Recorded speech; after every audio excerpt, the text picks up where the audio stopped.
ururka samafalka Alfa Trust ayaa dhaqaale iyo Bacaha Roobka gaarsiiyay qaar ka mid ah qoysaska danyarta ah ee ku nool magaalada Hargeysa. gudoomiyaha ururka Alfa Trust Tahir Ali Kulmiye oo ay weeliyaan Sheekh Abubakar iyo Sheekh Umar ayaa ka hadlay dareenkooda kadib markii ay booqdeen qoysaska ay saameeyeen roobabka ka daayay magaalada Hargeysa maalmihii la soo dhaafay. aniga ku hadlay ururka Alfa Trust iyo dhamaan dad walba sadaqada jecel dadkiina muxsiniinta waxaan jeclaan inay duceysaan qalbiga ma sha Allah waxaan kala rabaa inuu mahad celiyo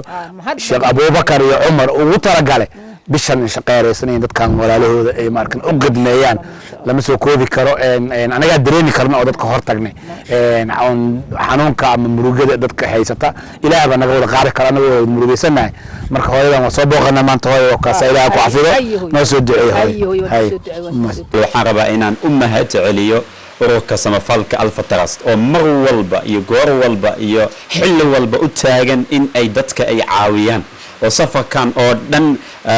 asla soconay oo goobaha ay joogaan dadka u baahan in la caawiyo nageynayay mar walba iyagana aad iyo baan ugu mahad celinayaa amaanada sida wanaagsan ay u gudanayaan iyo sida wanaagsan ramadaanka 7-8 hadda la jooga oo isku xiga sida mar walba ay u caawinayaan dadka ku nool dhulkii hooyo ilaahay subhanahu wa ta'ala idin xifdiyo qof walba taageeran ururkan waa u mahad celinayaa jazaakumullahu khayran.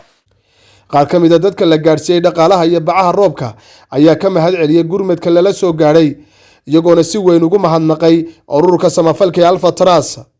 soo gaarsido ku mahadsantiin roobabku danimiyiginada dhacayaan danyarta dad soo xusuusateen Allah idinka tisaay mariyo inta ay in ka badan baa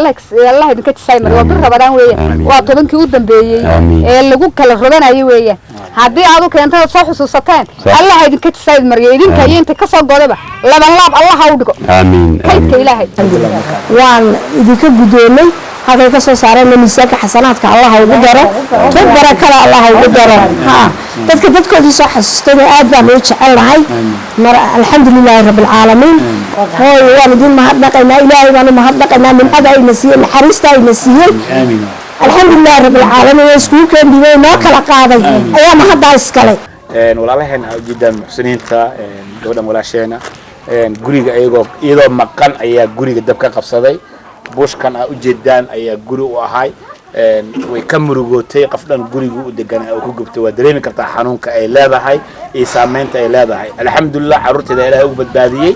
qofku waxa loo baahan yahay waxay tahay nicmadooyinka Ilaahay si inuu ugu mahad celiyo dadka kalena inuu caawiyo oo wax u qabto ma sha Allah taala maanta waa soo booqanay alxamdulillah waan gadoonsiinay ururka Alfa Trustna aad iyo aad ugu mahadsan yihiin inay noo tilmaamaan mar walba dadka dhibaataysan halkay joogan aad iyo aad ugu mahadsan yihiin Ilaahay subhanahu wa ta'ala xifdiyo walaalina Ilaahay idinka ajirsiiyay Ilaahay ajir weyn idinka siiyo maadaama oo baahan ay timaadaan oo gargaarteen Ilaahay idinka ajirsiiyay amiin ma aha markii ugu horeysay ururka Alfa Trust uu barnaamij samafal ka sameeyo deegaanada Somaliland iyadoo ururka Alfa Trust uu sanad walba hawlo samafal uu ka fuliyo gobolada kala duwan ee Somaliland. Abdirashiid Abdiwahaab Hussein Universal TV Hargeysa.